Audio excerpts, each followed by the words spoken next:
வணக்கம். என்னது? விஜயகாந்த் ஆன்மா மன்னிக்காதா? விஜயகாந்த் ஆன்மா மன்னிக்காதனே.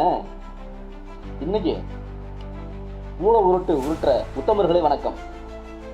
அதாவது ஃபர்ஸ்ட் சட்டமன்றத்தில் கேப்டன் மீது 24 மணி நேரம் உரிமை மீறல் நடவடிக்கை. 2, கேப்டன் எதிர்கட்சியாரியை இரவோடு இரவாக பூட்டி வெளியே அனுப்புனது. 3, கேப்டனை கொடுக்கப்பட்ட எதிர்கட்சி கார் பறிமுதல் செஞ்சது. 4, 7 எம்எல்ஏக்களை விலக்கி வாங்கி கட்சியை காலி செய்ய துடிச்சது. 5, தேமுதிக 2017 ராஜ்யசபா உறுப்பினர் ஆக விடாமல் தடுத்தது.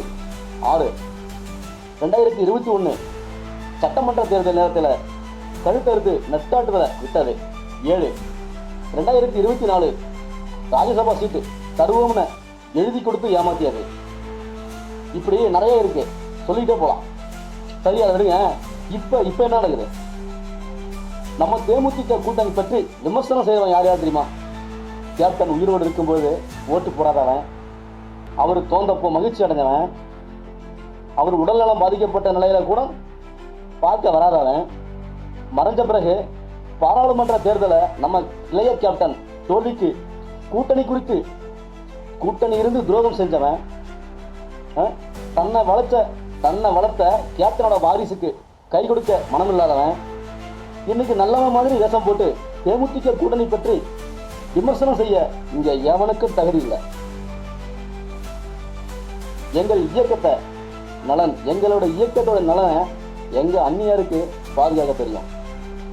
குறைக்கிற நாய் குறைச்சிக்கிட்டு தான் இருக்கும். ஏன்னா அதுக்கு குறைக்க மட்டும்தான் தெரியும், வேற எதுவும் தெரியாது. இது இரட்டை நாக்கு உள்ள உலகம்.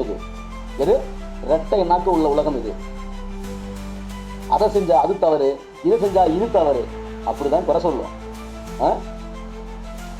உலகிலோட வாயை இந்த உலகத்தோட வாயை மூடவே முடியாது. அதனால நம்ம எதை ஃபர்ஸ்ட் மனசுல வைக்கணும்? வெற்றி. இந்த வெற்றியை நோக்கி தான் நம்ம பயணம் இருக்குமே தவிர வேற எதையும் கண்டுக்கூடாது. நன்றி, வணக்கம்.